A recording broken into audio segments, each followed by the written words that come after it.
Hey guys, welcome back to my channel. School is over, so today I got some free time for myself before the kids come back home. So then I thought the best thing to do right now would be to come live and have a chat about a topic I had promised to have a chat on the last time we had the last live, which if you have not watched, I think you should go ahead and do so. And in the last talk, we were talking about generally Finland. We were also talking about life here, and we were also talking about interracial marriages.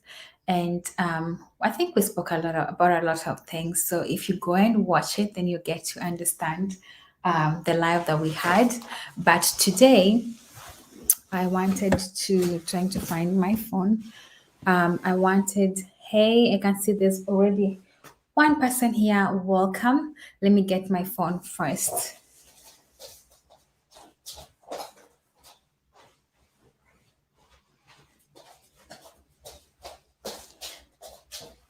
Hey, so I'm back. Yeah, so today I wanted to talk about culture shock. And by the way, I just finished my exam, so I'm kind of relieved and excited for what is to come. But yeah, so that is uh, the exam was amazing, I think. Yes. Why I'm so happy. So yeah, today, if you for you to connect with this live better, I think you should try and listen into what we are talking about last time. Then you get to understand like where we left and where we're headed to. Just and if you just need like a refresher or something like that. So today we're going to talk about culture shock, and I think I don't know. Um, for many people, if you fly to places to visit, um, your experiences are much more different. Hey, very Veran, how are you? If you fly to places to just visit, the experience is different from if you have to turn a place into home. And that is like if you have to move to a place to live there, maybe because of work, family reasons, health reasons, and many other reasons as to why you just move abroad generally. So before we dive in, I just want to say thank you so much for being here. Thank you so much for all of you who have been supporting my content so far, and all of you who have always been coming back, interacting with me, listening in whenever I'm recording, whenever I've recorded a vlog, uploaded a vlog, or even just come live. So, in this space, it's always free if you want to join in into the stream and share like your thoughts and everything like that. I'll always have a link here. I know it's during the day, so many people are out working, but still, I know when you come back to watch this, you're going to benefit from the conversation that we're going to have. So that's why I'm looking forward to this. Plus, right now is the only time when my kids are away, and that means I can do this undistracted. So let me try and see if I can share the link as well. So anyone who wants to join in and have a conversation with me is able to join and have a chat with me. I think that would be fun, yeah. So that's the link. So if you want to join, you can come and tell us where you are from and how it was for you when you moved to a new country or a different country for whatever reason there was. And some of if the things that I'm sharing, I'm talking about are things that you relate to, or they are things that you actually were used to by the time you're moving abroad, just let me know. So those are some of the things that I wanted to talk about today. So for me, number one was the work culture. And I think before I go into the work culture, I'll just say the culture of the people here compared to home is totally different. Like at home we're very warm and we're very welcoming, and that means if one person has a problem, then it's everyone else's problem, and if one person has a party, then it's everyone else's party. And this is mostly seen, like for example, in weddings. We have like huge weddings, big weddings, because we believe in the spirit of community. And also that is also seen like in events, like when someone is dead or there's a funeral or something like that. We have a guest. Hey Becky. Hi, Nelly. Hi, how are you? I'm cool. You can hear me?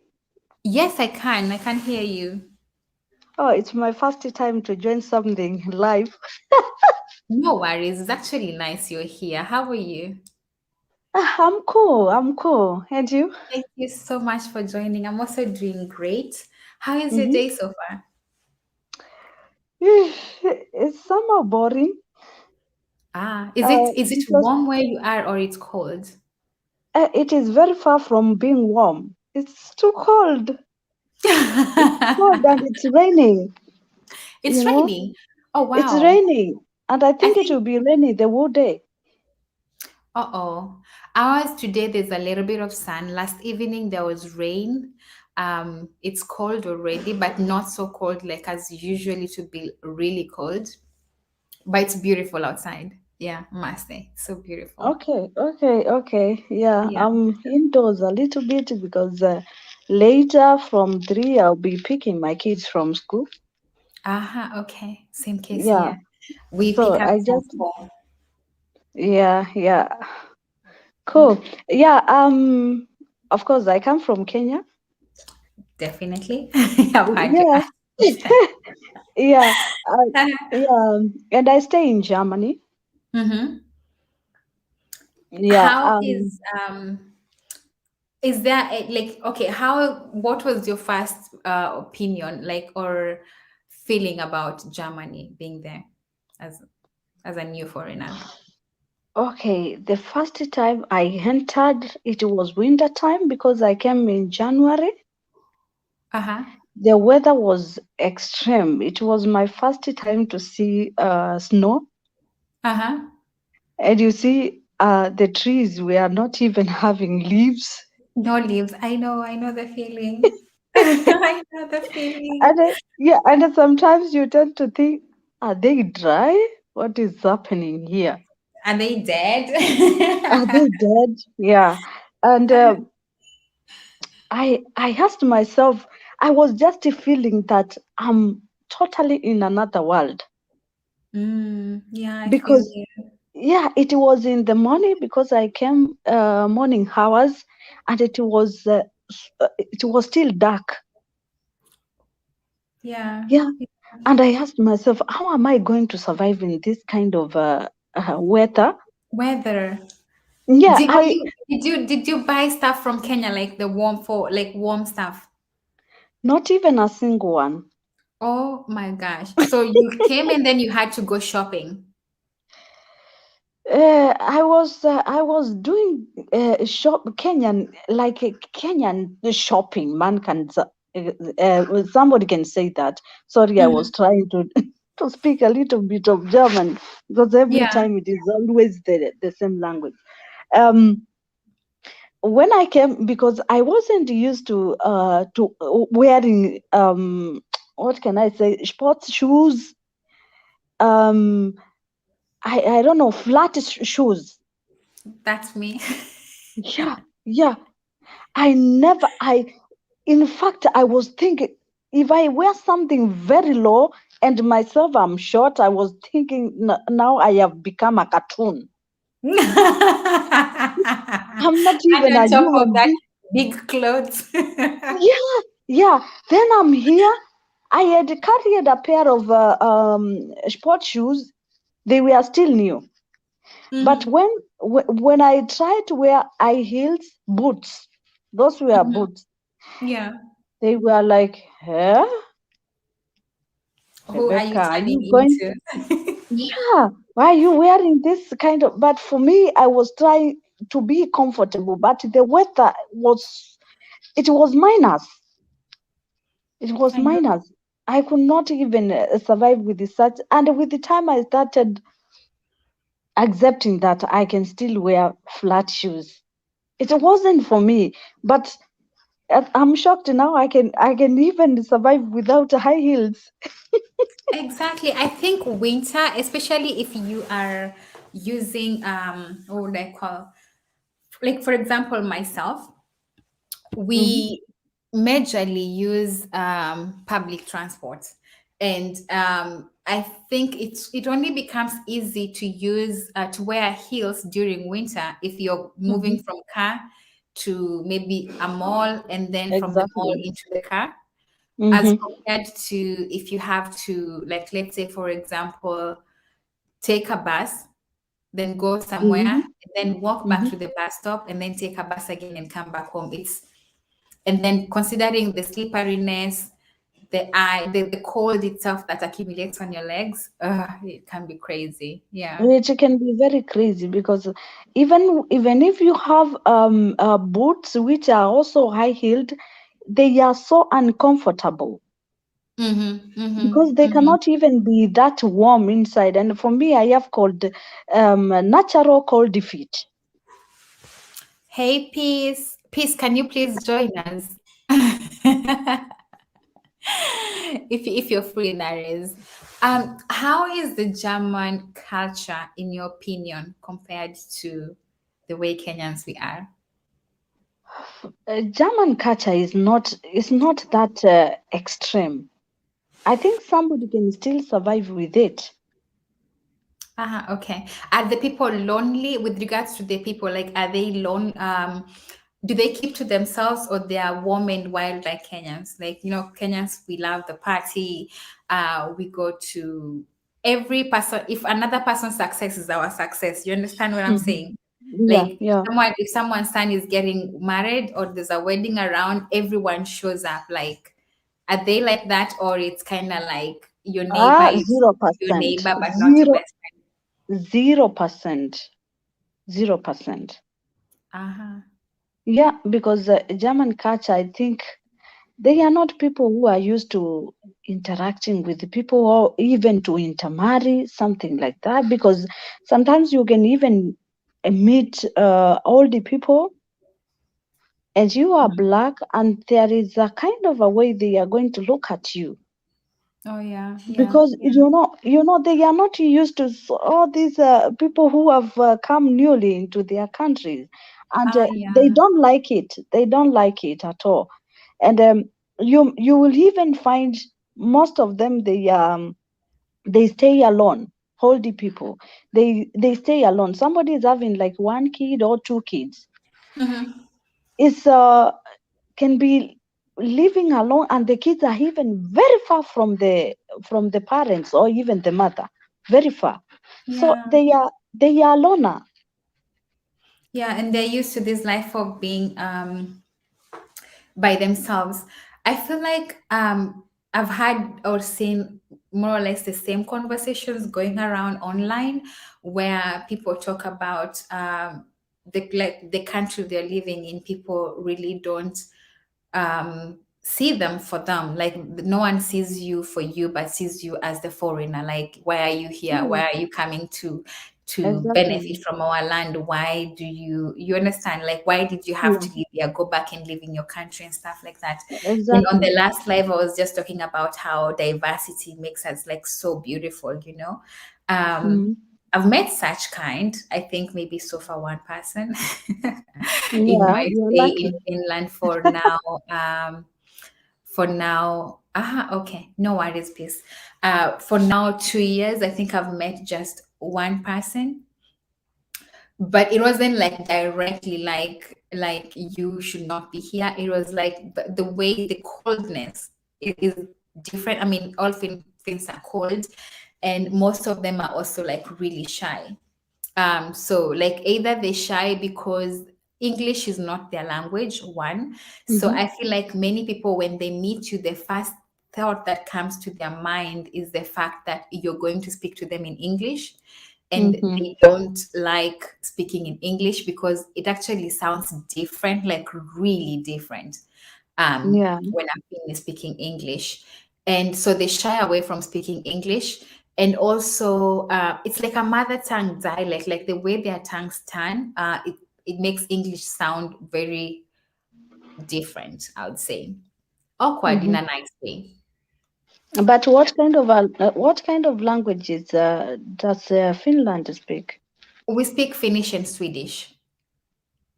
Oh, okay. So Yeah. somebody has to go to language school. Yeah, you must go to a language school. There are jobs where you can work in English Mm-hmm. using your English language, like international organizations, for example, which are not so easy to find. Journalism, maybe if there's a place where they only need English speaking people.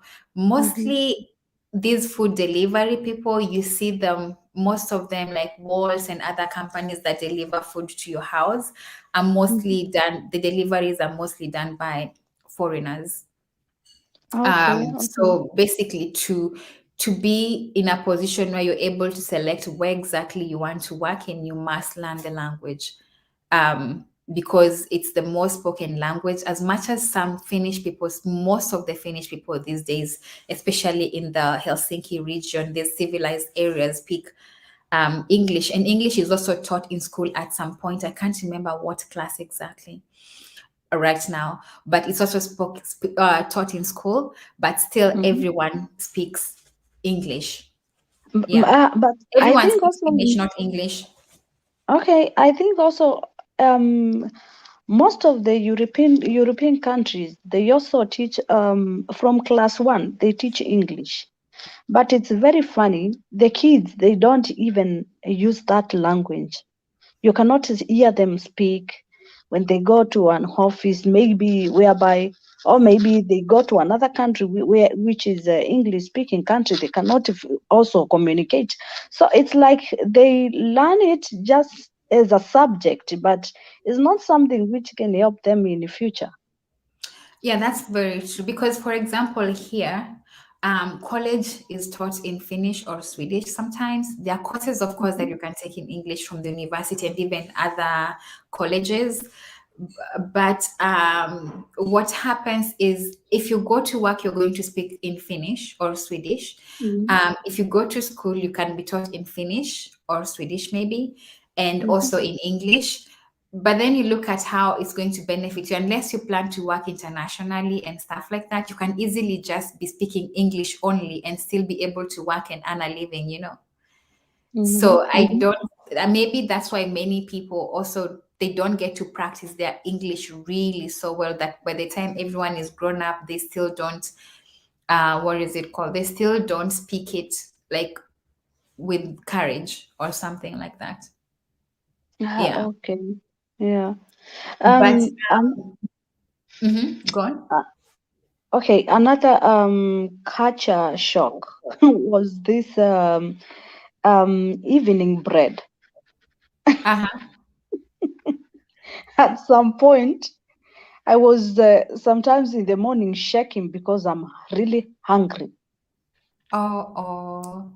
Yeah, yeah, because the in German culture they always say that daytime or in the afternoon or lunchtime you can eat warm food, Mhm. but in the evening you just take a bread. Oh, wow. Yeah, imagine your bread. We sometimes we know in Kenya we can take that bread in the morning, or For breakfast. maybe yeah, or maybe the previous night ugali Yeah, yeah, true, true that. with the tea. Yeah, With that tea, is and it's more filling. Or yeah, mandazi. exactly. When it is cold, it's even more sweet. Yeah, yeah, it's much more better with strong. Oh, I love ugali leftover with strong tea. Yeah, That hits home. yeah, yeah, exactly. You feel like a Kenyan, but Mhm, here mhm. eating the bread in the evening. Sometimes the first days I was thinking that they just want us in the evening just to take bread, and after that they are going to cook something warm. Mhm. Hey, I was And shocked. then there was no dinner. Can I ask you, what time do you have dinner? or Like dinner now or basically is before? just the what is it called? Coach is saying bread, mama no, mana no. It's so weird. Like, can I ask you, like, for dinner, do you eat early dinner? So then when it comes to late in the evening, then the only thing you can have is just a bread for a snack and then go to bed, or like bread is the dinner. Like you only have how many meals do you have in a day in Germany? Ooh, okay. The bread thing in the evening is just like it's like a catcher for them. Ah, this phone is disturbing. Uh-huh. Okay. There Okay. are so many notifications here. No worries. So the bread thing is a culture. Like in the evening, you eat bread. Is it bread with cheese or just like fresh made bread and then? It doesn't matter. At the end of the day, it is bread. Whether it is with the cheese, it is with what do we call them? There is salami. I don't know what Yeah, salami. salami. What? Yeah, there is salami. You can. What else can you put? It's such stuffs. Okay, okay. Yeah, In yeah. Finland, I think it's when it comes to food, there was a little bit of shock when it comes to some Finnish foods were so weird, and so some of them I'm yet to try. The one I've tried that was most weird is this one they make mostly in events and stuff. It's like the fish egg. Um, it's weird in the I think I was talking about it last time. Mm-hmm, Uh, and It tastes like it's even hard to describe the taste. It's like some jelly kind of thing you're chewing, but you're not able to chew, and it has like no taste, but then it still have like some mild fishy kind of thing. It's just so weird to even describe it. mm-hmm, That was the most weird one. And then what else was weird? The canned fish, the one that has been, it looks very raw. It's just been preserved in like maybe vinegar and some onions, or mm-hmm, even most of the time not like that, but in a different, they preserve like in different other ways. That I also find so weird, but they taste so good. I think with when it comes to food in Finland, being a foodie, and also the fact that I'm alone, like we eat a lot of fish, I fitted in like so well when it comes to that. Although I don't understand the concept of potatoes, which even myself I found myself adapting. Like if you go to any home, you must find potatoes. it's the same here. It's the same here. What is their staple food in Germany? Potatoes. The, Yeah, potatoes. the And potato thing I've been finding so weird. Like potatoes, carrots, potatoes, carrots. Those two. And oh, the another one is macaroni latico. It's like it's the small pasta, the carved one, and then they mm-hmm. make it with mincemeat and some cream. And Yeah, I've yeah. always and then they bake it. And then I've always been like it doesn't make sense to me, but it's good. And they also put some cheese in it. It's good, but it does not make sense to me. Like I just why not just have the pasta and the macaroni, the pasta itself, and then the mince itself, and then the I don't know. But that's what they do. But food wise, I think much of it was something that I really can relate to.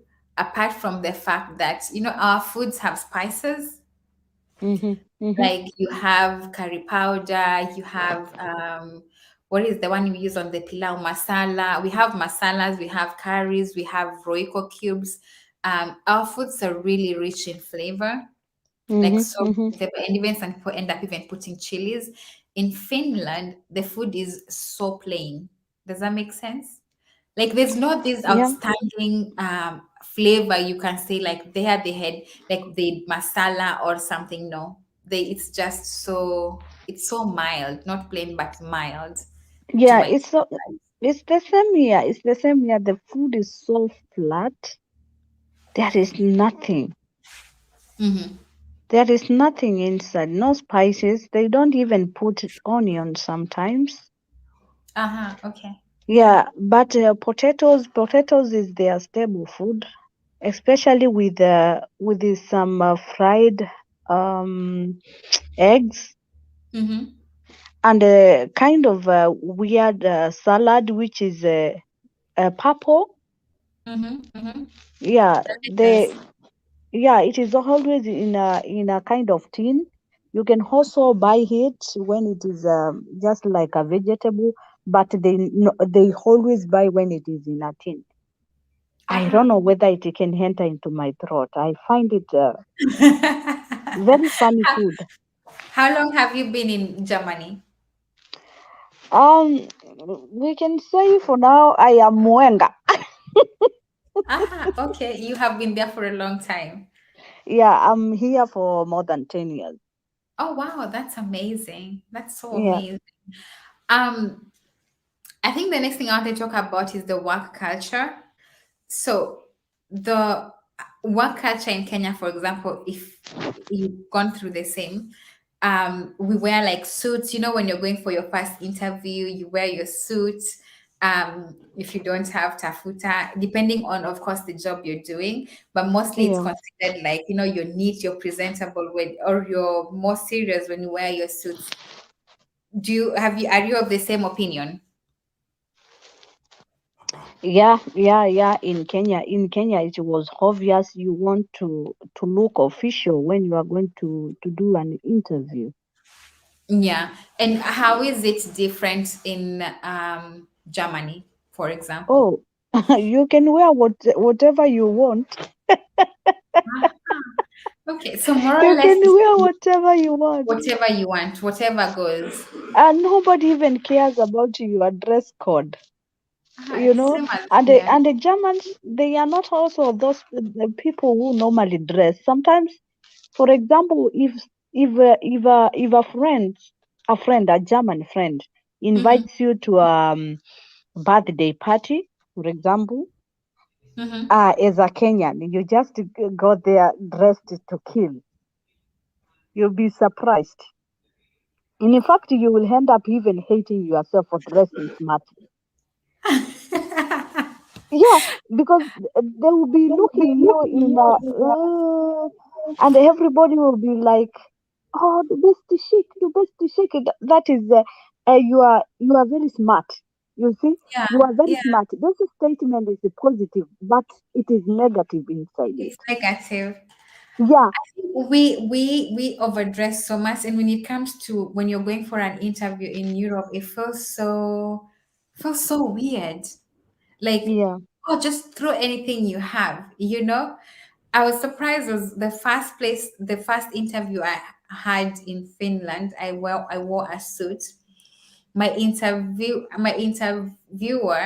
was Mhm. wearing a brand called Marimekko. It's such a well-known brand here, but it's so flowery, like flowers, a lot of flowers. A lot of flowers. And it was, you know, these oversized t-shirts, for Yeah, example, that yeah. are like long sleeved, and then they're oversized. So they come to next to your knees. And then she had like skin tights. And then she had another colorful socks, very colorful. Wow. And then she had like rubber shoes. And there I was wearing my heels, I was wearing my coat, I felt like I should have asked. She was looking like a Christmas tree. She was so like you could tell like she was so relaxed in her own way. It made the Mhm. interview even easier. But then I felt like maybe next time I should have worn a jeans and a t-shirt, Mhm, considering mhm. I was going to a very informal um place of work, for example. You don't need the suits. And I was like, wow. And then another time I met like a manager of another company, and she was wearing, actually, like I said, Marimekko is like a very known brand. Like, the clothes are very expensive. So it's obviously, to afford that, you must have a lot of money or some Mhm. money. And another one was also wearing the Marimekko oversized Mm-hmm. That again, also the flower is their like signature, like mwah. It's like now, now Wow. you are talking Marimeko. And she was wearing like her white and black socks, and she had her socks pulled to there's a space between your skin tight and your socks, yeah. So she Yeah. had her socks like pulled up to cover her skin tight a little bit, and I was like, wow. And then she was wearing rubber shoes, and then I was like, okay, now I get the vibe. Don't don't overdress. And flowers are a good thing. So Yeah, the yeah, combination was that was funny. so that was so surprising. So surprising. So these days I just know if I'm going for an interview, like whatever goes, goes. I just try and be comfortable. Yeah. Mm-hmm. Because I noticed also like here in banks during summer, for example, I've not been to the bank since Corona began. Actually, physically, I've been doing everything online. But during summer, I went to the bank last year. I think, yeah, last specifically this one time I went to the bank. The bank attendant was wearing a pair of shorts and a sleeveless kind of shirt Mm-hmm. with, Mm-hmm. with these like small sleeves, and it was a guy, and I was like, wow, okay, we are in the bank. Uh-huh. And I was just trying to picture, like, it's kind of like a deja vu moment where you're trying to think, home bankers are known for their suits, these formal, very formal attire. And again, you get to understand that summer is the only weather where you get to enjoy just your freedom of having your skin to the sun and everything. Exactly, exactly. Yeah. And their summer is also not long. Yeah, it's not so long as well. Yeah, it's Yeah, not. so they want to enjoy before it ends. Yeah. One more question is like, for example, the German offices, for example, like so well established. Like for example, back at home, you get into an office and that's the boss. When you see the boss walk in, you just know that is the boss because of how people around the boss are and the yes sir, yes ma'am and stuff. Is Hmm. Germany the same, or just normally everyone is just equal? You mean like when you enter into an office? Yeah, or a workplace, for example. Like, does the bosses relate to people like normally, or there's that level of respect between the other people and now the main bosses? Most of the time you will know is a boss because of the bunch, but not the dress code. Right, In right. fact, the bosses they wear anything. Mm-hmm. There's not. Sometimes they look like a pauper. Mm-hmm. Okay, okay. Yeah, yeah, they don't. Germans are not people who like dressing at all. Because I have got friends who are married to Germans, Mm-hmm. and from the first time they were not happy with the dress codes of their husbands, and they tried with the time to Mm-hmm. change what they wear, because you go with somebody somewhere and is just wearing a shirt, an oversized shirt, Yeah, and their parents. and their jeans and the open shoes. That's like very normal to them, like very normal Yeah, to. it's very normal, but you can only change it somebody who wants a change. Yeah, yeah, yeah, yeah. Not everyone They- who wants to change that, but Yeah, or they with the just find time, if somebody way. loves you and wants to change, will definitely do that. Yeah, yeah. Mm. Okay, I think in Finland too, it's more or less the same. Like when you go to an organization or an office or something like that, it's very hard to know the difference between the main boss and the other employees. Like if you are to show respect to everyone, because you Mhm. might just have met your supposedly called boss at the door and maybe just not said hello or were not nice at all or anything like that. So that is something I've noticed over time. And even when I go to, there's a time I was at the daycare. The lady there was as everyone else. She does everything the way everyone, like it's really hard to point like, that is the person in charge. It's so hard unless they tell you, or from the badge, as you have said. What about corruption wise? Like at home, we have this a lot of if you want to go to get a job somewhere, sometimes you can just go get the job from your papers and stuff. Sometimes you can easily just give something small, and then someone gets to pick you up Mm-hmm. for a job or something like that. How was that something that um, was shocked to you, or you found surprising when you moved abroad, that everything is just if you get the job, you get the job? Or do Germans have these cases where you can give something small and then get your That is absolutely a no-go. You can't do that. If you try that, I think you can be jailed. uh-huh, Maybe there are places or there are situations they can do that, but chini ya maji. without But letting it doesn't exist. If you have got your own qualifications, experience, and all that, that is what they need most. And also Germans are very hardworking. So when you go to a place, you need a job. You have also to show, because there is this kind of um time where you, like 3 months. It's like you are trying. They mm-hmm, call it a proboscite. mm-hmm. They want to know that, Probation. yeah, they want to know that if you are capable of working with them. So within these 3 months, you Mm-hmm. have to show yourself. You have to show that you need this job, you can, and then they will take you definitely. Corruption is a no-go. Correct. Here too, I've seen like if jobs are mostly advertised, and there's some that also your friend or someone can, we call it hospital, can easily refer you to the place. Mm-hmm, Like this place has an opening, check it out, and if you can apply, apply. But then does not guarantee you that if that person who works there referred you to the job, that you're automatically going to get it. No, it mm-hmm, still has to go through.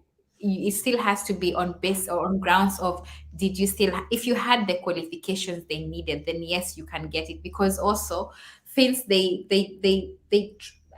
sometimes work on trust issues, mm-hmm, where if you are my friend and you refer me to your boss as someone who's good and has the paperwork it takes to do the job, then I'm likely to get the job. You understand?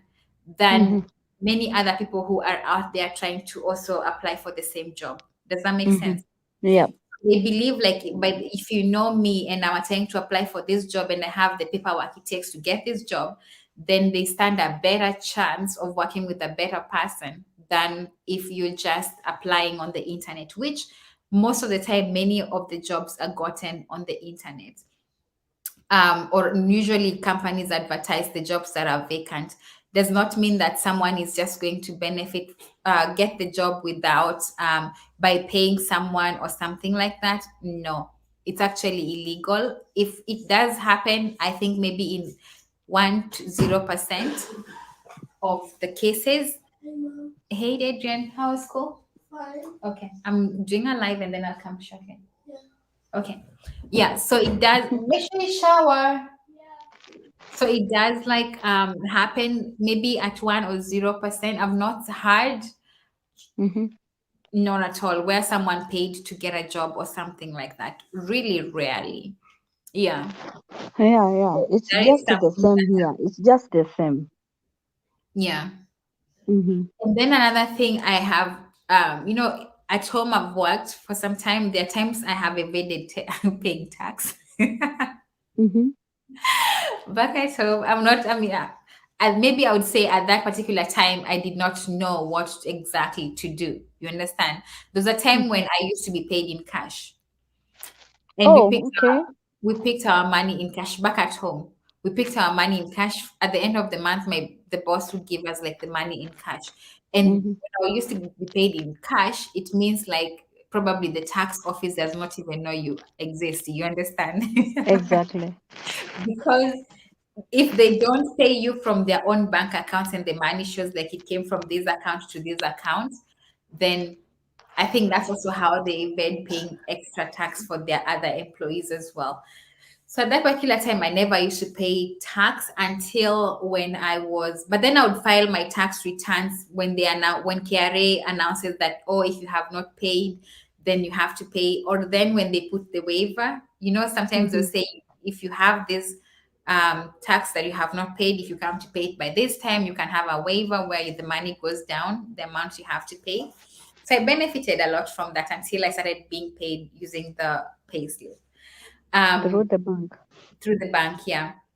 Mm-hmm. But then here I've noticed like any job you do, you cannot evade paying taxes. Like never, ever, ever, Yeah, unless you can't this run system from where them. they have But this there system are you can do. Sorry. there are situations whereby some fathers who are to pay child support, Mm-hmm. and then they want just to show the government that they are earning less. So Mm-hmm. sometimes they can speak with the boss. They Mm-hmm. get a certain amount in their account, and the rest they can get in cash. Oh, you have that. I think it's illegal, but I think there are some people who do that. Some Uh-huh. men who do that because, So some okay, people there go. is also another problem whereby a couple separate, Mm-hmm. and like German women, sometimes they will force the father to pay the child support, but Mm-hmm. they are not allowing the father also to be in the life of the kids. Oh yeah, that's so Yeah, sad. they don't want contact. They just want, it's like they The are man using the comes. kids, Yeah. to hurt each other. So you'll find somebody is just paying money and doesn't even know how the child is doing in school, or just in how this is Germany. It's destroying my English. The Yeah, language is disappearing. yeah. Overall, how the child is doing. So sometimes they just feel, why should I pay you all this money when I cannot see my Yeah. child? Yeah, so Yeah. there comes a situation whereby, yeah, they can be paid some of the money or some of their salary in cash, and the rest goes to their account. I think here what I've seen mostly is every money you are earning um, goes through your bank, unless of course it all of it gets taxed. Unless when you do a job that is really paying as little as 300 euros, for example, there's an Mhm. amount they don't tax, but all the other incomes they're taxing. And because of that, no one basically can evade paying tax. Like everyone pays tax. You pay tax out of every money you receive, be it child benefit, it's taxed, income allowance taxed, everything I think is taxed. But then I do appreciate the taxation because then it means things like medical care and everything in school are well paid for, so you don't have to worry about all of that. But it's not possible to have your boss reduce your salary to be able to prove that you don't earn a lot. I think it's very impossible in Finland, not so possible. It is impossible. It is even here. It is impossible because if they know what is going on, the person and the boss can get into problems. Yeah, So but that's people will why still I'm find saying their they way. do it underwater, chini ya maji. Yeah, Yeah. people will still find their way. Wow, that's interesting. That's so interesting. I think we've covered everything on work culture. And the how long is the working time in Germany? Normally it's 8 hours. More or less the same. It's Okay. 8 hours, but you can still do some overtime, especially weekends like Saturday or Sunday. That is something I really appreciate, the overtime one that you can work in a place. I've seen my husband's place, for example, they have the working hours and the Hmm. system calculates. And if you work more than your working hours, then they pay you for that. But then there's Hmm. a way they also control it so you cannot work overtime. And yeah, it's kind of weird. I've not learned the whole thing, but yeah. If sometimes work is too much and you work overtime, then you get paid. But also they if you work a lot of times overtime, the problem gets to be the with the boss, because the boss, then it means the boss is giving too much work than every employee can cover. So then they have to answer, maybe be answerable to whichever department is responsible for that. So it's kind of like maintaining the well-being of the employees as they work without Yeah. overworking them. And Okay. some point, I think if you have so much overtime, you'll Mhm. be also supposed to pay also more tax. Yeah, also more tax to that. Also more Yeah, tax to so that. Yeah. it is just like 1 + 1 - 1. So You still have your one. yeah, it doesn't make Better sense. to be The wise. just the normal overtime, it is enough, because at the end of the year they have this called I'm doing direct translation. They call it Christmas money. Aha, okay. An allowance you're Yeah, given for your holidays. yeah. The Germans call it Weihnachtsgeld. Okay. Yeah, you You find only that get it at the end of the year. yeah, at the end of the year you'll get like it's like a present or just something like. But it is just your own sweat. It is Okay. not like a present. That's nice. In Finland, I think what we have is, or if there's any Finnish person watching this now or later, will let us know. There's policy where people go leave days are considered must have, right? And when you take your leave, they Hmm. can your employer can give you some money. It's kind of like to entice you back to work. I don't know why they do that. Hmm. So because they know when people go for holidays, the like ability of them trying to find new jobs is so easy. Hmm. Hmm. You understand? So you definitely want to come back, because you know there's some additional income coming to when you get to start the new month of work. Does that make sense? Hmm. So when you go for holiday, you're being paid, right? But Yeah. there's an amount you'll receive that is a little bit on top of the normal salary you usually receive, Hmm. kind of like to just maintain you in the same place without you looking for other places, if that makes sense. Hmm. Hmm. Hmm. But I don't know how it works exactly. That's what I'm saying. If anyone is watching here from Finland who's gone through the work thing formally, then we can also learn from them. I've not gotten to be like employed here. I've been a student for the longest since I came. Not since I came, 1 year I was at home. So 1 year I have been a student. But at least that I've had, I don't know how exactly it works, but it's something I've had. And Um, how long have you been there? I've been here for 2 years now. From Kenya to here, or you have been in another country apart from From Kenya? Kenya to Finland. That means you got your kids from Kenya I with your had all my husband. children in Kenya, raised them mostly in Kenya as well. So they've only been raised in Finland for 2 years. So you have two kids now? Yeah, I have three kids. Three or two? Three. Okay, okay. Nobody Three. can notice you have three kids. I have. Can you notice? I think my face tells it all. No, no, no. You look like a .com. Oh no, you made that.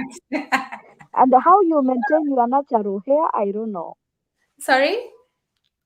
How you maintain your natural hair?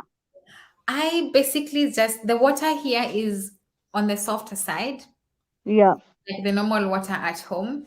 Um, Finland, I think, has been evolving when it comes to the African Hair. descent kind of hair. Mm-hmm. A lot has been happening. I think I must say I came in the right time, because I've Mm-hmm. events there are events for natural hair. The organization that just raised awareness on natural hair, and they do have like the live videos they carry, or events they do carry and teach about hair and stuff like that. Buying products, that's why I'm saying I came in the right time. Buying products now in Finland is really close to easy, but not so easy.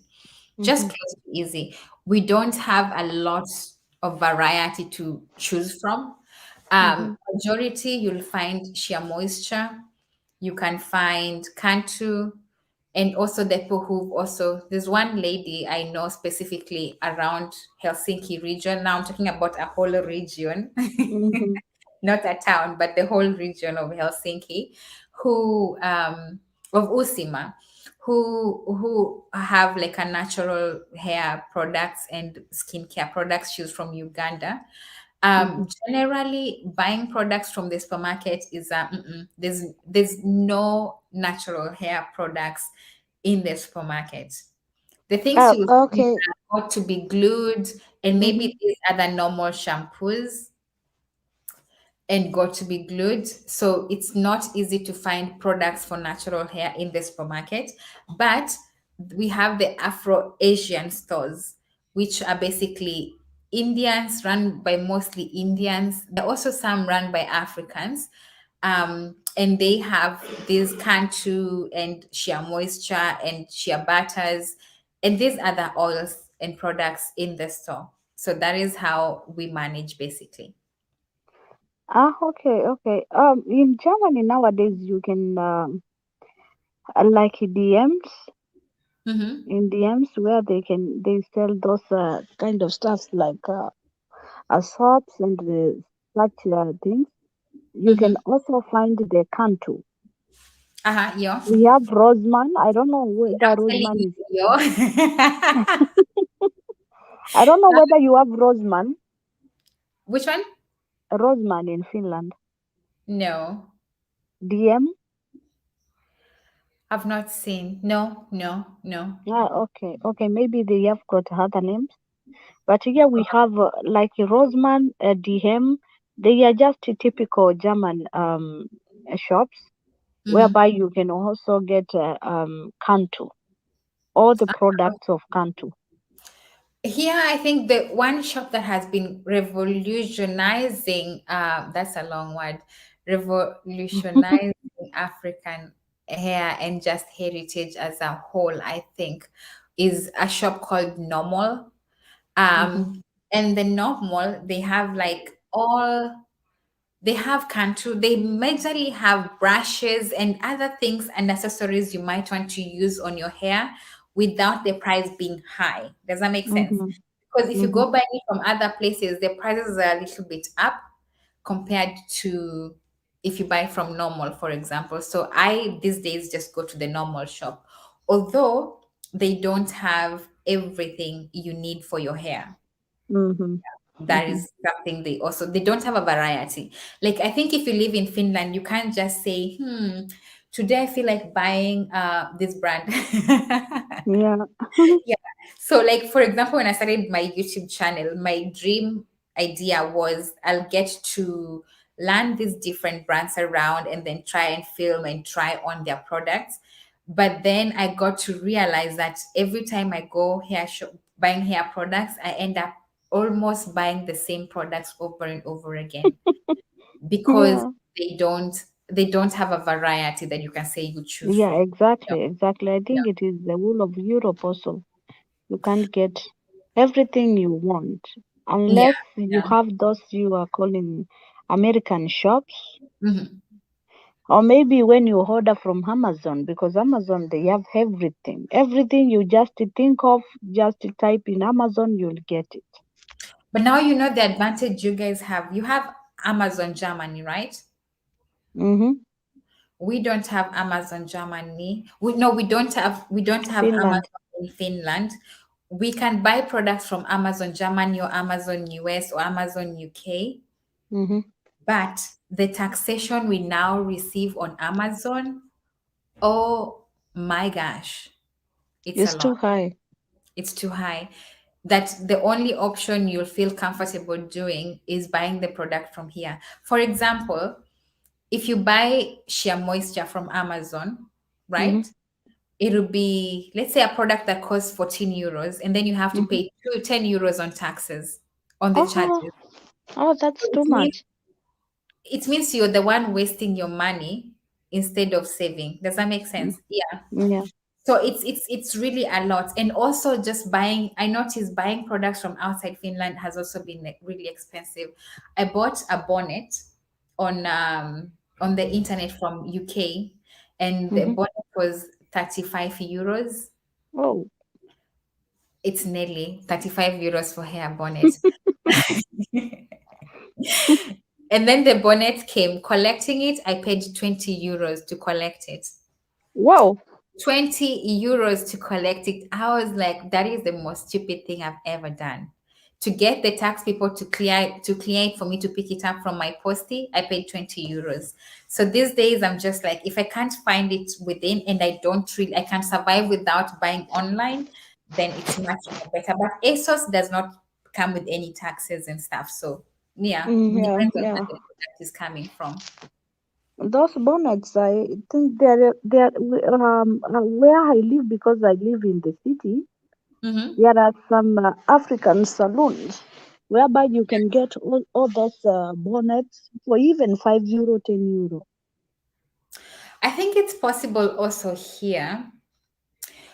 Although how do I say it? This okay, let me say for example where I live. Basically, I not seen any place I can buy a bonnet unless I want to make it for my own self. And if I Mm-hmm, have to get one, I have to take a bus, I have to take a train. No, I have to take a bus, I have to take a tram, and then I have to take a train bus, I have to take a metro, and then I have to go into a tram to go to where I'm supposed to get it. So it's you can see the distance and the mm-hmm, inconvenience. So sometimes you just sit and think, you know what? Let me just get it from online. And also, mm-hmm, mostly, I think I have I want it in a certain way, like a specific way. So once I've fixed my mind into finding something, that's the bad thing with me now, why I end up like going the harder way. Once my mind is fixed on getting something, it has to be like that or close to that mm-hmm. for me to be And happy with it. what about when you are going to sleep? How do you handle your hair? You do matuta? I do twist out sometimes. Sometimes I can go like this. I do have silk I've not pillowcases. seen it. Ah, okay. So when you sleep on silk, Mm-hmm, your hairstyle does not really get messed up with. mm-hmm, It stays the same way. And also I have bonnets that are silky or inside are made of silk. So if I have to wear like a hat, the mm-hmm. inside are always covered with silk. So then it means my hair is maintained and it does not break. Because I notice if I sleep on the cotton pillow, the friction you do like this, it kind of dries, and then I usually have a habit of picking my hair from things, if that makes sense. Yeah, yeah, yeah. So that is the way I have been able to maintain. And mostly I twist it just because the next day I might not be going anywhere. So just to have my hair out of the way, I prefer to twist it out. Yeah. Do you make rastas? No, unfortunately, I don't know how to braid. I have not braided for a long time. You Not, don't braid your hair. I've not braided, but I would love to braid. Maybe Mm. sometime to come. Maybe sometime to come. My husband also does not like my hair in braids. He prefers my natural hair. Like if I Oh, say I'm but going it's to okay. braid, he'll even try and like he'll be like, "Can I wash it for you? Can I?" Yeah, I'm also Like, team natural. I'm not also team natural. I've never owned a wig or uh-huh. something like that in my life because I just like my natural hair. I think for me, I have gotten to embrace this hair for many, many reasons. One, I feel like when we move abroad, especially, there's a lot of struggle when it comes to identity, which is a Exactly. topic I really want to dwell into so much. Last time I was asking if there's anyone who has been living in Europe for a long time. I would really want to have these lives where we discuss about different things with regards to that. But moving here, I realized I started having identity issues. You understand? Like, okay, fine, at home I have people who look like me. You understand?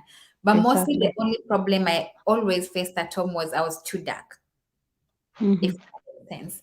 So then coming here, now you are in a place where people see you as black, Mm-hmm. you is an immigrant.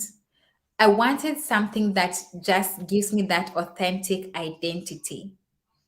That's Mm-hmm. so authentic identity. And I know skin color can be there, but for me, it's much more than just the natural hair itself. For me, it's the because I have children, I have mixed children, and I'm trying to teach them that in whichever way and form they come through, their hair is still beautiful. And I felt like that wearing my hair out and being proud of what it is, helps my children to embrace that side of themselves as individuals. Yeah. Oh, that's cool. That's cool. I've also never trusted myself Hey, Nelly. being in a fake hair, whether it is synthetic or human. I've never trusted because I always feel that I'm somebody else. That's not my identity. Aha, okay. There's Yeah. also that part where you just you feel you when you're wearing when you are your natural you. But also I must say for me I think I don't mind it like having a wig for example or a braid for example because natural hair it's a whole I usually make fun to my husband and say it's a when I'm doing my hair it's an event I'm attending. Mhm, mhm. So I usually say wash days are an event. So I'm having an event, the event is my hair. Because you have to detangle it, you have to wash it, then you have to try and style it. Literally, you can watch a movie and finish while doing your hair. There's a way you can shorten the process though. So for me, I feel like sometimes, especially when life gets so busy and you're on the run, let's say Monday to Monday, it becomes easier to manage it on a braid or on a wig or something like that. So I don't, it's something I'm open to trying. But for now, I think I'm just comfortable being like this. But still, there's a lot of diversity I embrace. And because you also don't see many people having their natural hair, you don't see Yeah. it's not so normal to walk in a bus and find three people wearing hair like yours. You understand? Yeah. Either Mhm. because they are not of your the same origin as you, or maybe they have it in a wig or something, which is totally acceptable. But just to stand out, sometimes I think also it's nice. Yeah, Yeah. yeah. But So I'm Nelly, still trying to I find. want to leave. Okay, okay, no worries. But thank you so much for being here with me. Okay, thank you for having me. I want to Before you now to go, start preparing to pick the kids. okay, before you go, I have a question for you. What Okay. is the one thing you tell yourself, your younger self when you first moved to Germany? Now that you've lived there for 10 years, what is that one advice you'd give yourself back then, watching the journey right now?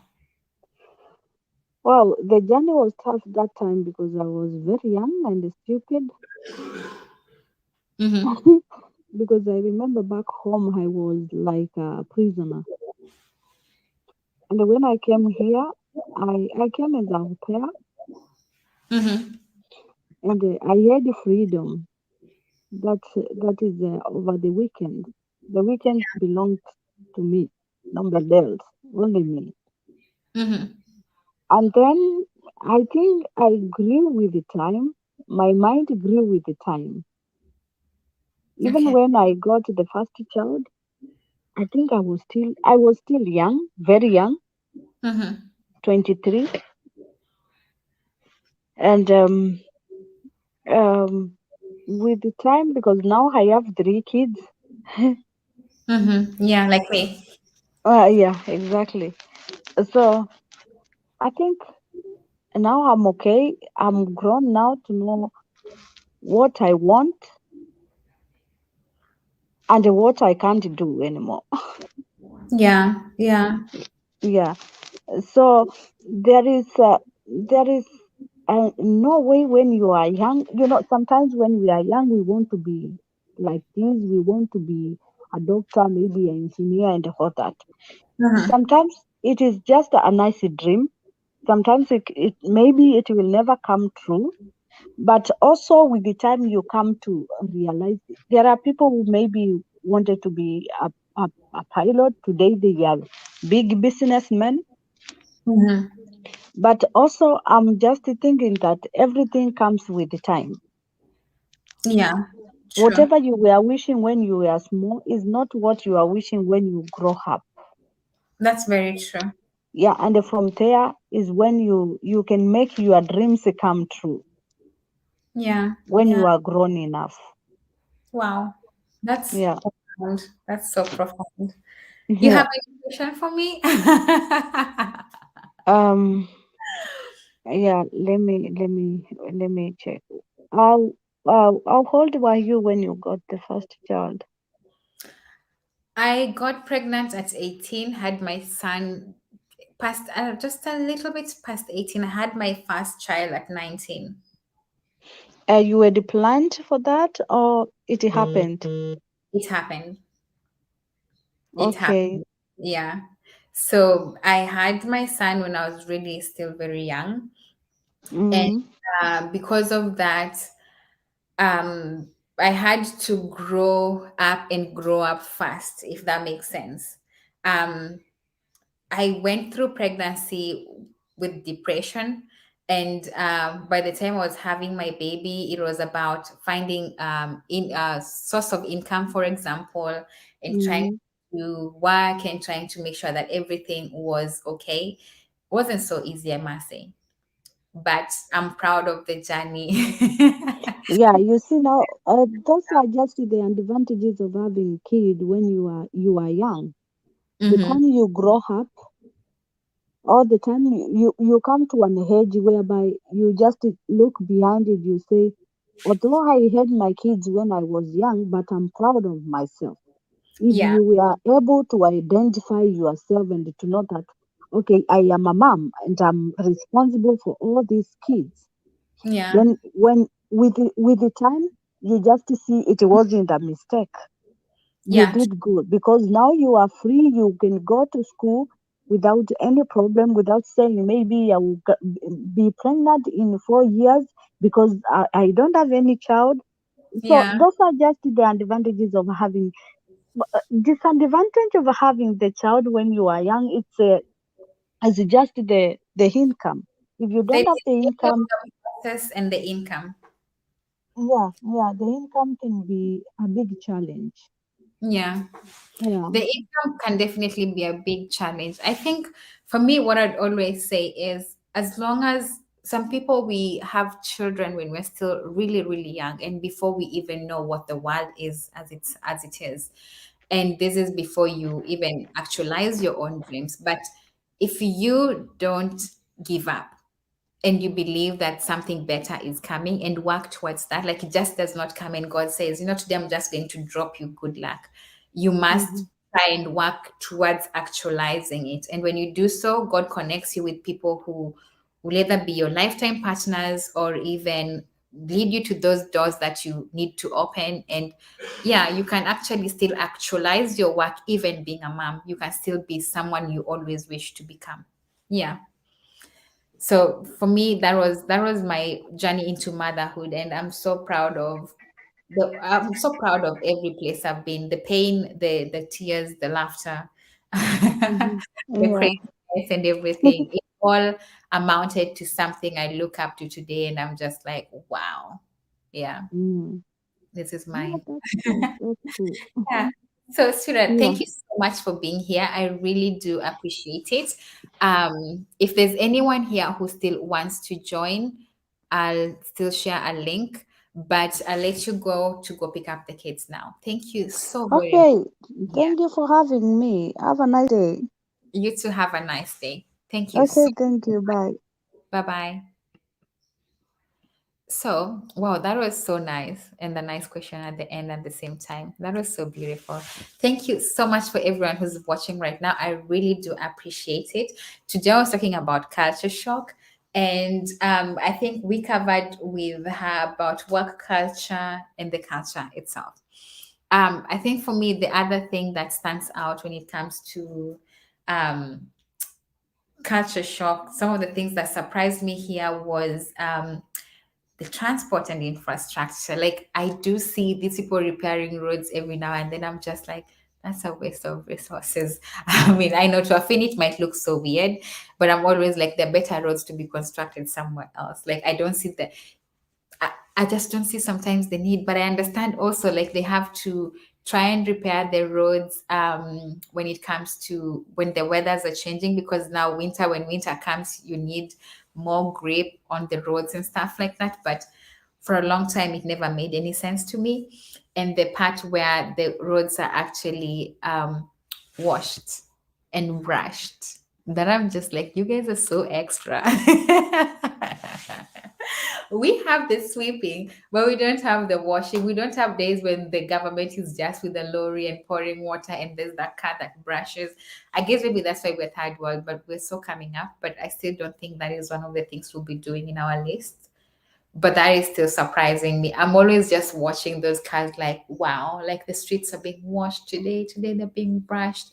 And yeah, that I really love so much. And even the maintenance when it comes to that, like they do have these guys who walk with some things on their back, and it's like the grass blower, and they blow the grass away and then they sweep. It's always so clean, like so clean, so clean. And during fall, they give us time to enjoy the benefits of the trees that are falling, but the streets are very clean. So that I do really love a lot. And during winter, they have like the cars coming to move the snow away and putting salt on the road. I don't know if it's salt. There's something they put on the road so that the ice can melt away, and then they have the trucks putting it away like out of the road. And I'm just like, the system here works so well when it comes to road and infrastructure, that a truck is just there waiting. Like in the morning, you find someone is already is it, do I call it mowing or what, like driving the snow away. Sounds so weird.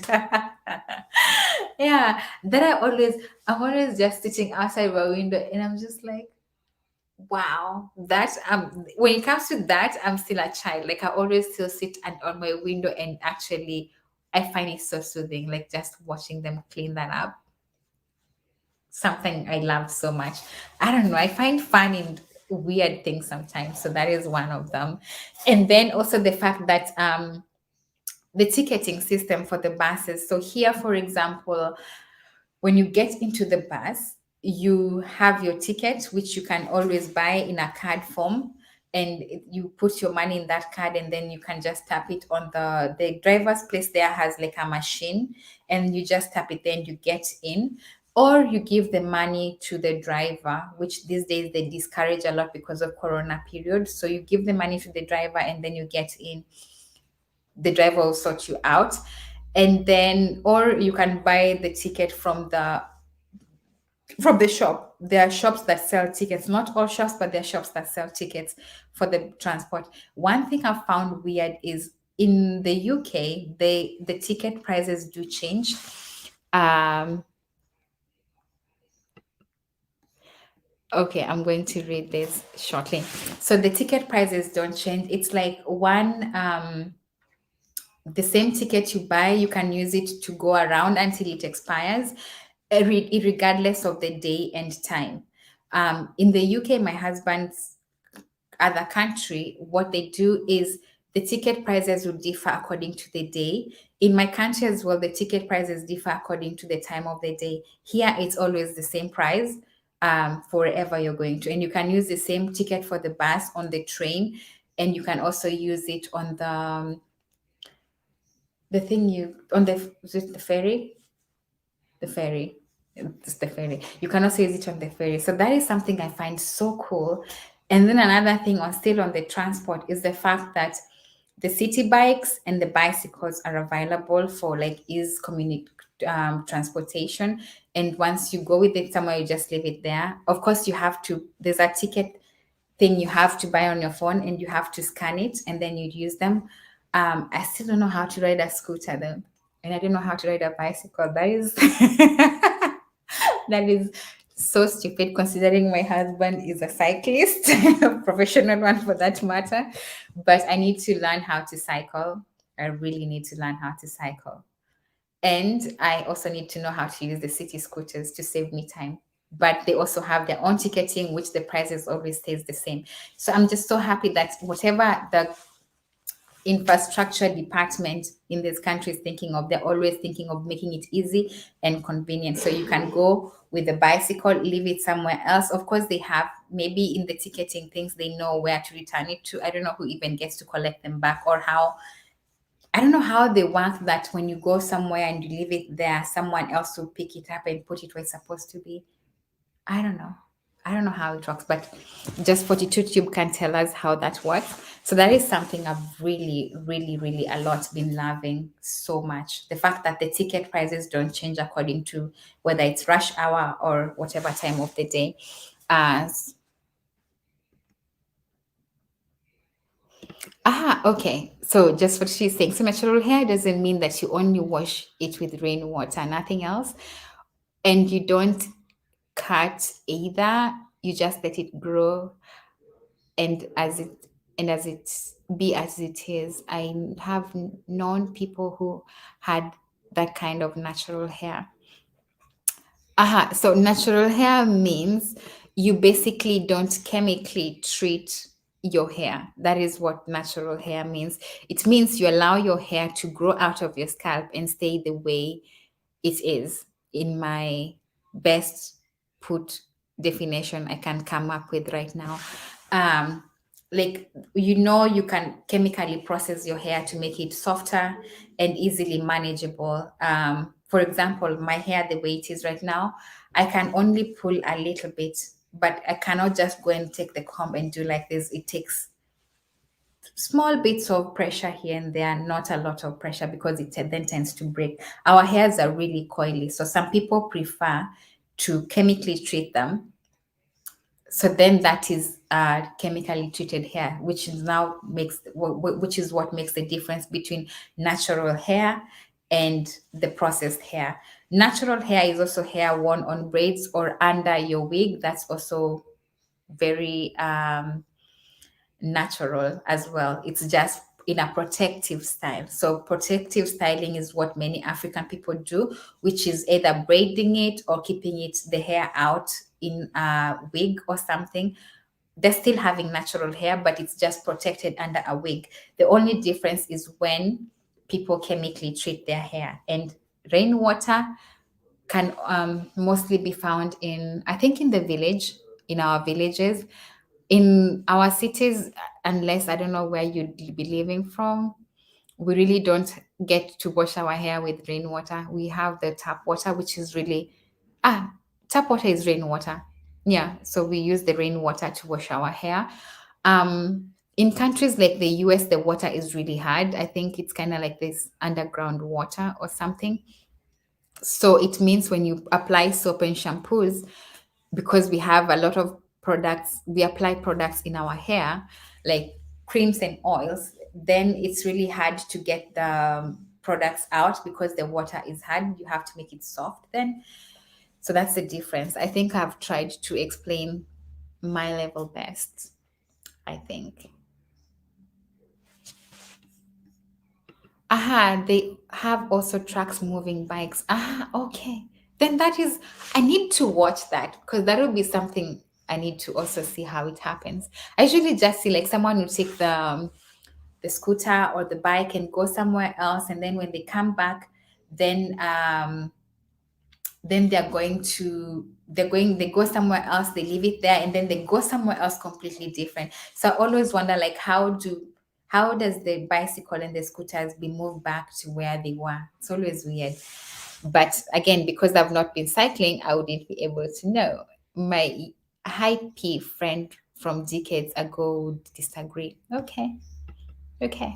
There's an ongoing debate on alopecia tradition, basically how, as Africans, subject our hair to pull and harsh chemicals. This is why I transition the pain. I know, right? I think alopecia mostly, my opinion is, alopecia itself is the loss of hair in different places, and mostly it's self-caused or salon-wise caused, because there's a lot of pulling. Because sometimes when they do your braids and you look at someone's face here, you can see the tightness, like the skin is literally hanging behind there. And I'm always like, wow, that is so painful. Like, I don't believe having natural hair should be equated to pain in any way or form. I believe natural hair should be easy to have, like not equal to pain. Which is what many saloonists unfortunately believe, especially back home. And even here, if you find people who still don't know how to do it properly, they find that they think that because they think that when it's made tighter, then it lasts longer, or it looks better, or it looks neater. But then it's the opposite. Hair should be done in a way that you are able to feel comfortable wearing it, and also not so restricted on how to sleep and how to turn and everything like that. I think that should be one of the things people need to really consider. So some alopecia cases are caused by how your styling is done, because then when someone completely pulls your knots off, it means you're not going to grow hair in those areas, or the hair follicles are just going to be totally destroyed.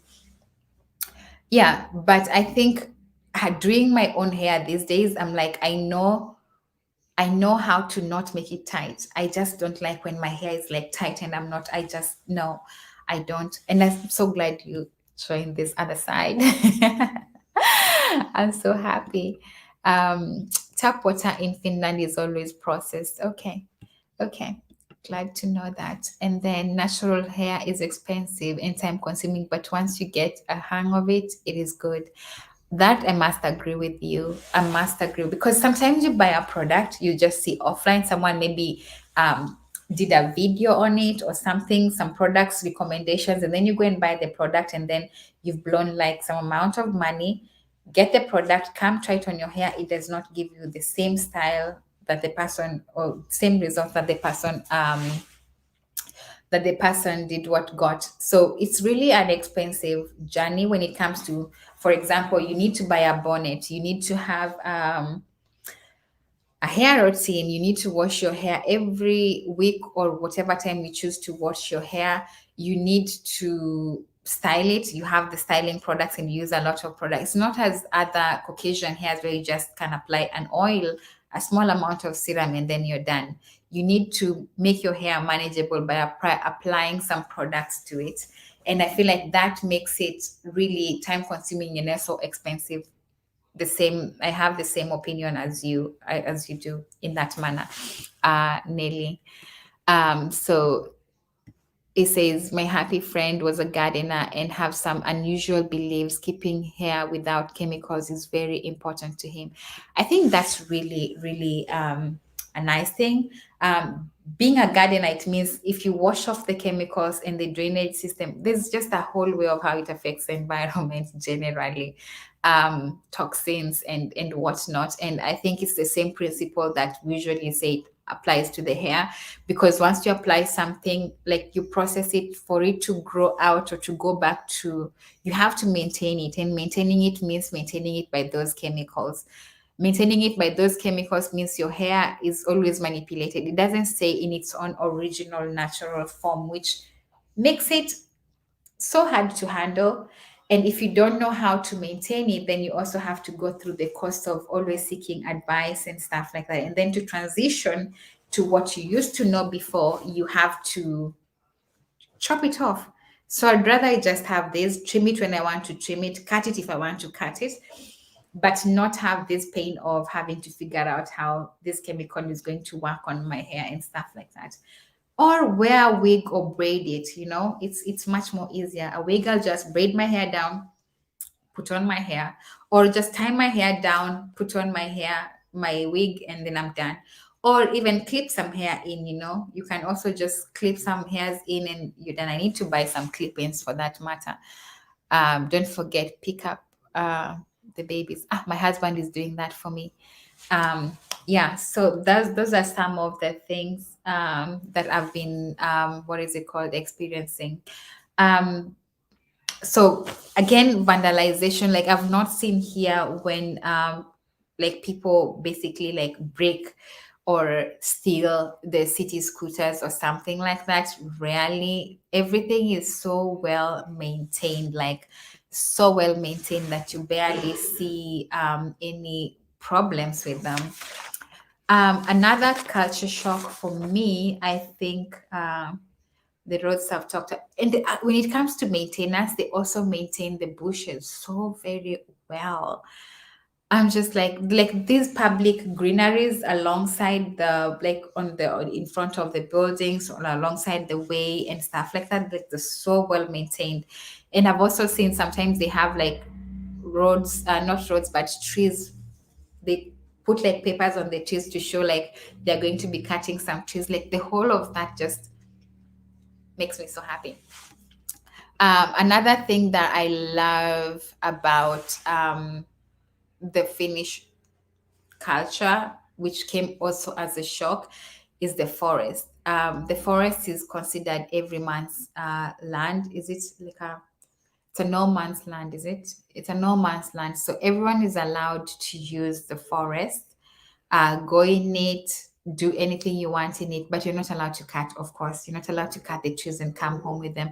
But you can go play in the forest, um, do anything in the forest basically. And that's something that I've always, at first I found it so weird. I was like, you mean everyone is allowed in here? As long as you don't get into someone's compound. And for that matter, we don't have like fences covering homes mostly. Most homes are just houses built and the forest leads to the homes, but you have to stay away from people's homes. Some homes have like the partitioning from the forest to their homes. Some don't. As long as you don't get into someone's compound, you're in no trouble at all. But you can go in the forest, pick berries, pick mushrooms, go for a retreat in there, go for a hike, do everything you want in the forest as long as you don't cut the forest themselves. How they are maintained, the family can maintain them. Sometimes families cut trees from the forest to make the winter wood and stuff. I've seen our forest, for example, my family has a forest in Oulu. During winter, when summer, Christmas time, when we're there, sometimes I see the wood comes from the forest. But I really don't know how basically the whole forest culture works here. I've not like asked anything or known anything about that yet. So, but I still love the fact that you're able to go and benefit from the forest without asking someone like, oh, can I go and pick some berries or mushrooms or anything like that. Like you don't have to ask anyone for anything. You can just go and pick berries as much as you want, mushrooms as much as you want, any place you want. And that is something I love. I would love to know more about the food culture. The food culture here is so good. Like I was saying before, the food is very mild. Like it's not hot, and their hot is not hot to me. There are places you can buy like extremely hot chicken wings, for example, or spiced food. It has to be like other restaurants like that are not owned by Finnish, or maybe Finns who are doing businesses on maybe different other types of food and stuff. But generally, the Finnish food is not spicy. It's very on the mild side. And the very first year for me, it was quite an adjustment, you know. Salmon soup, for example, it's very mild, like I would say plain. The only added ingredient, spice to it is the dill and salt. And I used to be like, no spices, no, they don't put a lot of things. Maybe the black pepper also. So black pepper and dill are mostly their spices and salt. So finding like these curries and chilies and whatnot is really so hard in a Finnish food. Don't expect to find anything hot in a Finnish meal.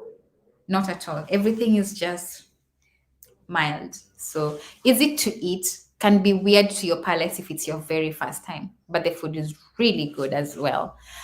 They eat potatoes. I've not seen a house that lacks potatoes. Like everyone in Finland has potatoes. Even me these days, I cannot. I've not seen a day in my fridge there's no potatoes. So potatoes is something, and fish. Like fish is also eaten like a lot in Finland, just the same as coffee. Um, Coffee is also drunk a lot in Finland. But fish comes in different forms. There's the smoked salmon, there's the raw salmon, there's the salted one, there's the one with the dill preserve like that. It comes in different forms, and that just gives me. At first, I was like, oh, these days I'm just like eat it all because it's something I love fish. I really do love fish. Um, Meat culture, I'm still getting to learn about it because sometimes I want to like, do you have lamb? If you have lamb, sometimes it's not just a small piece cut somewhere. We have they love pork. So pork, I've always seen pork, a lot of porks in the supermarket. So I think pork is also something, a meat they eat a lot. During Christmas, we have kinku. What is kinku? Um, I need to think. I think my mind is now going to a freeze moment. Okay. Just 42 again, I'm calling on you. Yeah, but they have that. They have chicken and basically every other food, but not so spicy. The bread here is amazing. We have kaura lepa, which is the oat bread. We have the ruis lepa, which is the rye bread.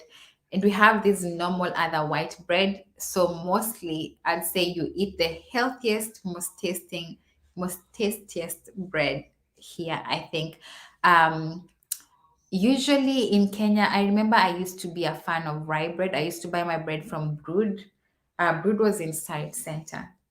And bread will cost us 250, which is like 25 euros. Not 25. Is it 25? No, around 16. How much is 250 in euros? I need to find out, but you guys can tell me. Kinku is ham, yeah. So they have the ham. Um, Let me see. So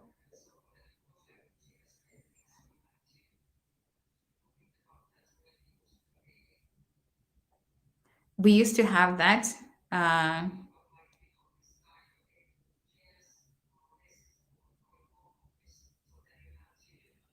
and we also had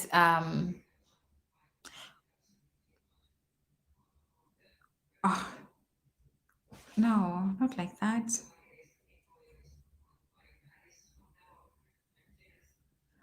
Why is the converter only giving me Tanzanian shilling?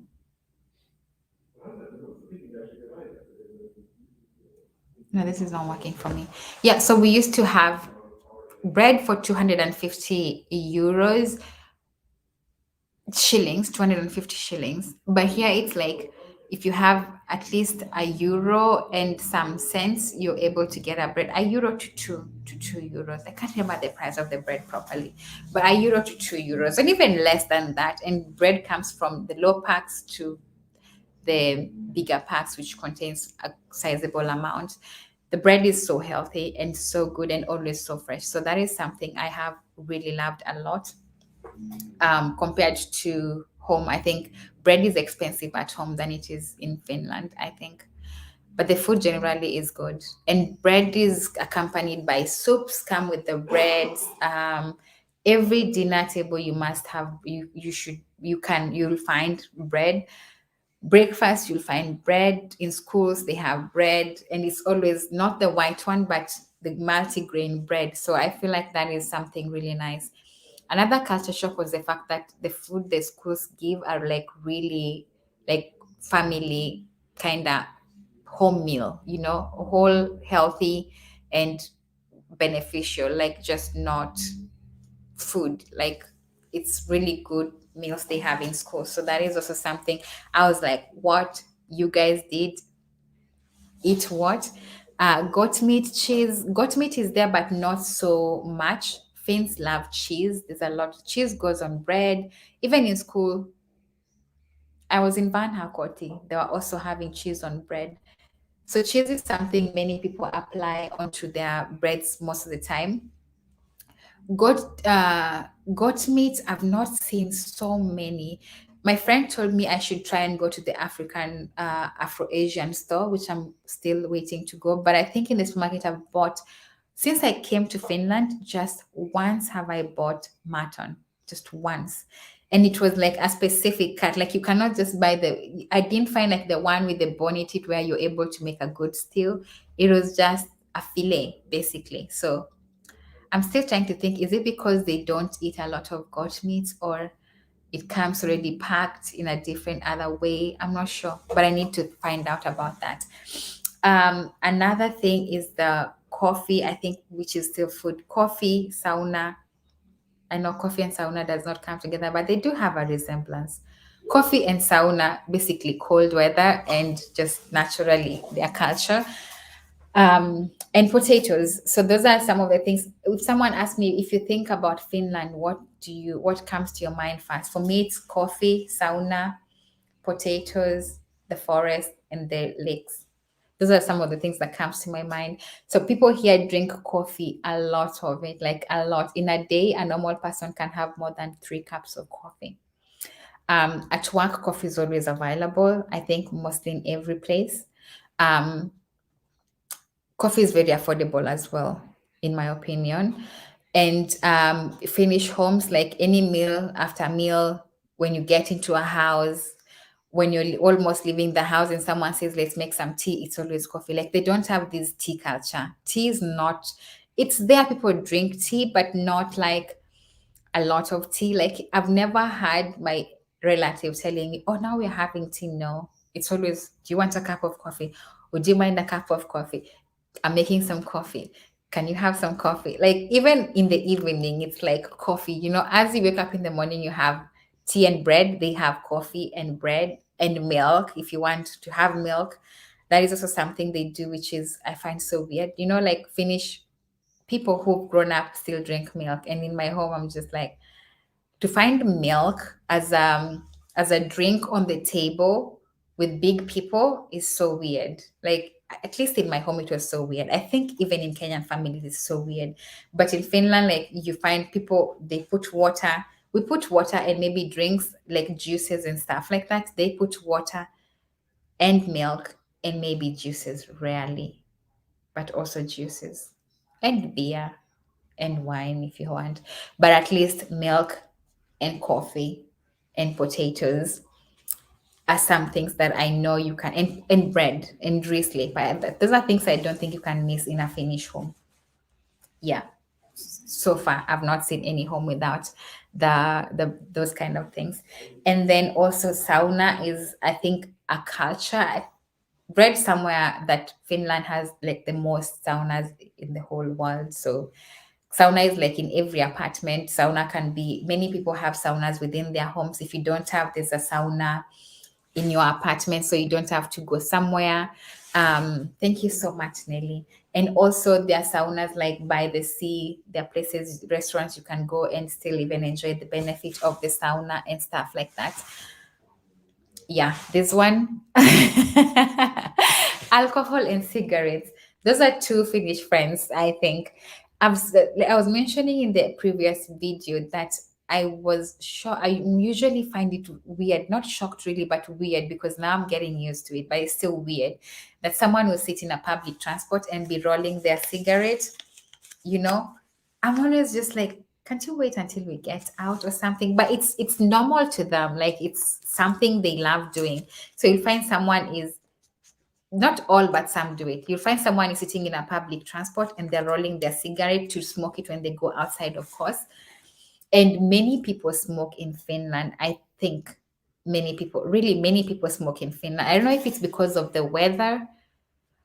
I don't know why, but somehow smoking is a thing here. Not bang. I mean, some would be smoking weed. I'm not sure. I've not smelled.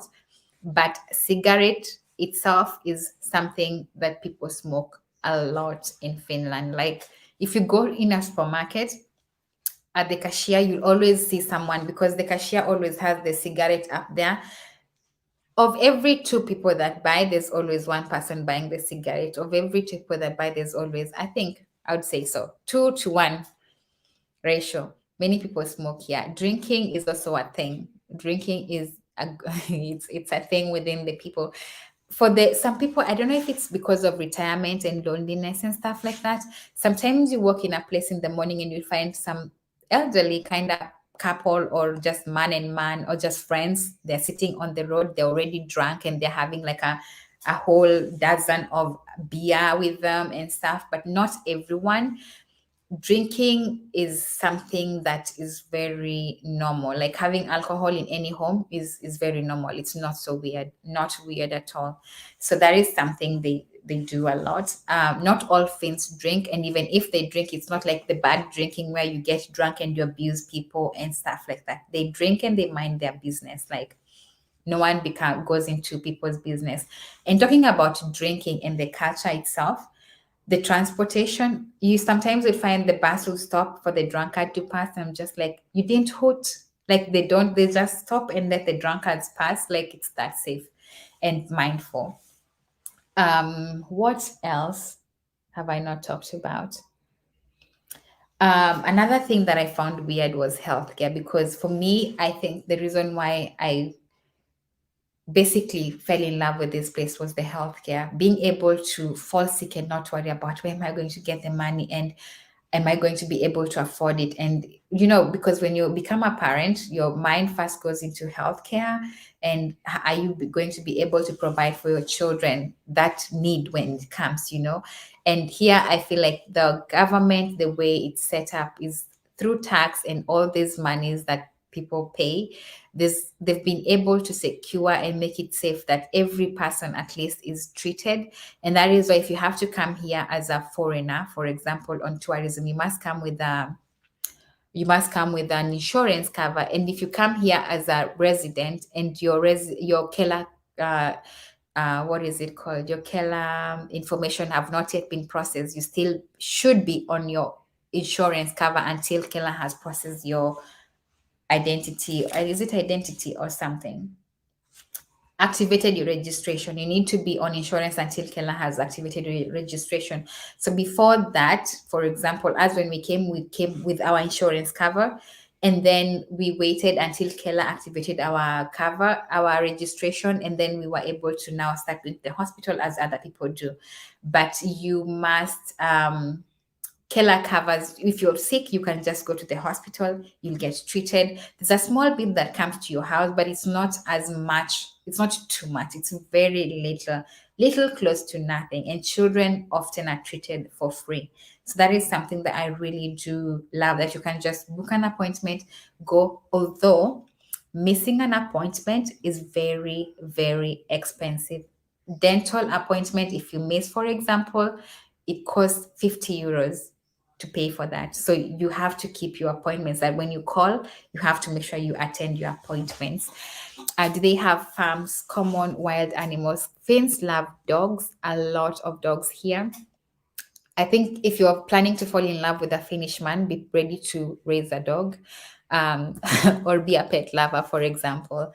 I think that is one tip I'll give to anyone who wants to be married here. Like, you just have to be prepared for that part. They really are animal lovers and they care a lot about animals. They treat animals as people. For example, my family, I had a donkey, not a donkey, a horse. My family had horses, and I think over time, I think one got sick and died. I cannot remember the story really. And then they had to give the horse to be raised in another farm on the neighbor, because the neighbor had also one. So raising them as a couple, like two of them, is much more better and considered safe than raising the horse by itself. So naturally, what they do is they're animals that need company, so they try not to make them lonely. And then there are animals like dogs that can stay by themselves. So there's that rule for people who are raising animals. They have to consider, like, animals that need company, like horses and stuff, they have to be raised with company. And if they don't have company, then you give to your neighbor who has another one, or they bring theirs to you if they also don't have the same number that is needed. And then someone is able to raise and you are able to go and visit and come back and stuff. Yeah. So that is also something. Farms are there. There are many farms. Although there are farms, some farmers, like for example, within the sides of Helsinki, there's a farm next to me that the owner is not planting stuff on it anymore, but they do have farms. Some people plant oats, some people plant there's this butter we use, the oil that is used on the butter. Unless I check again, can't remember so much. Olvareni. I don't know what it's made from. But yeah, they have farms, and the farms are well maintained. They're not like us where you plant and then you get to use the benefits and look for the government or the farmers, whatever. I don't know if they have something like that. But then there's a truck that comes and no, they have a truck that helps with it. My family owns trucks that plow, but then there's the people that come to buy, so you don't get stuck with your own crops that you should have done this and you should have done that. No, but these days they don't plant anymore because people are so busy. So those are some of the things that easily come to my mind. Or with regards to how they secure a market for their products, I'll have to ask. But farming, they do farming, and food here is so healthy and so fresh as well, and always available. So I've talked about, I think, every point that I had. The last one I think would be the weather for me. That came as a shock. I came here during summer. It was so beautiful and so amazing. And then I got to experience all of these weathers now, and I'm still like, that was a shock. Like, that was a surprise. Like, in Kenya, we have the sun and the rain, and basically the rain comes with a little bit of cold. The sun is always the longest. And here it's like, okay, now it's chilly, trees are turning color. Like, now everything is orange. Is it orange? Yeah, orange. Like, autumn is so beautiful outside. And trees are yellowish. The ones that are fallen down are like brownish, yellowish, orangish. And it's so beautiful. And those that are green are still green, and it's so amazing. And then obviously they're now going to start falling the leaves off, and then snow starts. Those are things I've had to adjust to, but I still embrace about Finland because I've gotten to learn the beauty of all the seasons. Yeah. So this conversation was so nice. I really enjoyed it. Thank you guys so much for being here with me. If you can, if you missed the beginning part of it, please watch it. If you can share this, please share it. I think now I'll have to go and help Adrian with homework and stuff, and then we'll talk in another one. And let me know which other topics you want us to cover. But I'm still looking forward to the discussion I told you guys about before, the day before, no, the last live last week. Yeah. But be happy for me and wish me all the best because I just had my test and I am so over the moon for the day. So I'll see you guys soon. Wish me luck. Watch this, share if you can, watch it again if you can, and play my playlist. Please, I actually still need you guys to play my playlist, you know. We're still on the journey. We're soon getting there, but really love every process of it. I love to experience Finn weather, winter, and saunas. You should come and visit me. You should come and visit me. I think one time when you're planning a holiday or something, you can come and be Auntie Nelly a little bit as we, see other different places and bond and just go to the sauna. And yeah, you should come during winter. It gets lonely sometimes, but yeah. Another thing before I go, I forgot to say was the way the culture is like. I think I was talking about it at the beginning. For me, I miss the friendliness when it comes to Kenyan community. Like you get to have friends here, but they're not.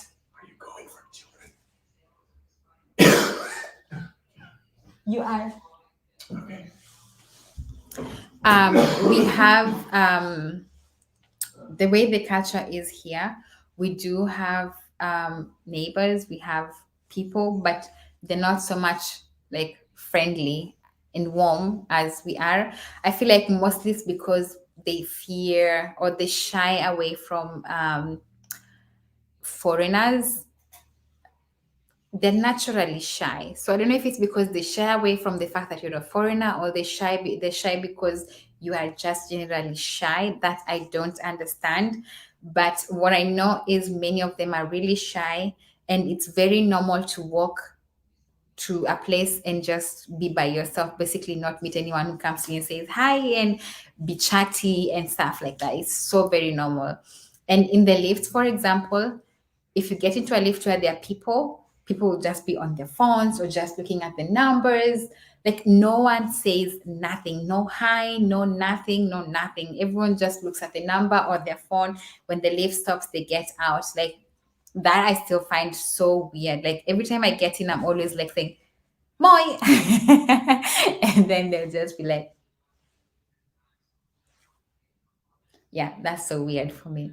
But once you get to know them and meet like friends, they become really, really good friends who stick by you and be with you and stuff like that. So that is also a trade-off that I really do appreciate, because you know when you meet someone, then they're definitely going to be there for you for the longest time, and they're good friends if you meet a good friend. So if you choose your friends wisely, then you get a friend to stay.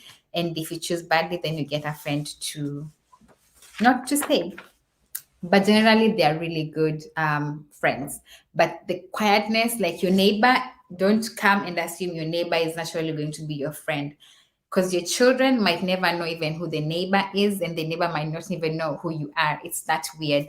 Even if your door is facing your neighbor's door, like, yeah, you'll always see your neighbor coming in and going out, and they'll also see you coming in and coming out. Like, it's so normal not to say hello. In Kenya, if you meet someone, you have to say hi, know how their day is going. I have a little bit of a chat along the way. Here, it's like you meet someone, they look at you. I think I mentioned this. You meet someone, they look at you, keep moving, mind your business. And also, because of that, sometimes you'll find a fight, people just walk away. And I think that is something that I really miss about home. Like, if my child is caught up in a bad situation outside, so it definitely, that person will put them in their right place, and then they'll come and report to me. Here, children are free to do anything. If they're well behaved, they'll be good at outside. They're free to go anywhere. It's safer for them to go anywhere. But then if they're caught doing something, unless their friends come and report them to you, it's really hard for you to pick up those bad behaviors when the child is still just started doing those bad behaviors. So that is something I'm just like, where is the community? I think children should be a communal property. you know but generally, I think I love the safety, the fact that you can go to the forest, you can go to anywhere at night, during the day, and not worry. Your child can cycle to whichever place they want.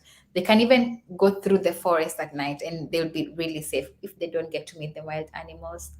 But mostly the animals you meet mostly along the road are rabbits, for example, the wild rabbits. So those are some of the things that I find weird and have been embracing and loving when I moved to Finland, or up to now living here. Some of them I'll think along the way, but it's such an amazing, beautiful country. It's lonely sometimes, but I think it makes it worth it, that you still have time for your own self. And when you're out, you're able to meet friends and have a nice conversation without having to, like, every day, every day, every day, every day have people in your own face. It gives you time to be yourself and then be with other people when you're ready. So that is something that I do love. But yeah, so you can imagine Corona makes it even more lonelier, but it's still nice. I've grown to love it. I've grown to enjoy the company of family, and then later we grow wings and we meet people. I also enjoy the company of my friends, and they also are friends who understand, you need to have your space. I'm having my space. When we meet, we have fun to the max, but it's not like every time I'm on the phone with so and so every time. No, not like that. Yeah. So those are some of the things I can think about right now. I'll have to leave you guys, and thank you so much for being here.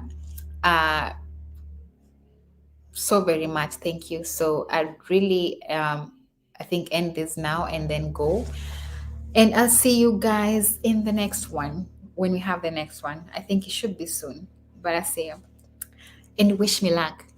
blow all your good luck candles towards me because I need to pass this exam and start up something new. So I know I gave it my best. So just blow the good luck candles my way. And yeah, hopefully everything goes well. So bye. Enjoy the rest of your day. And I love you so very much.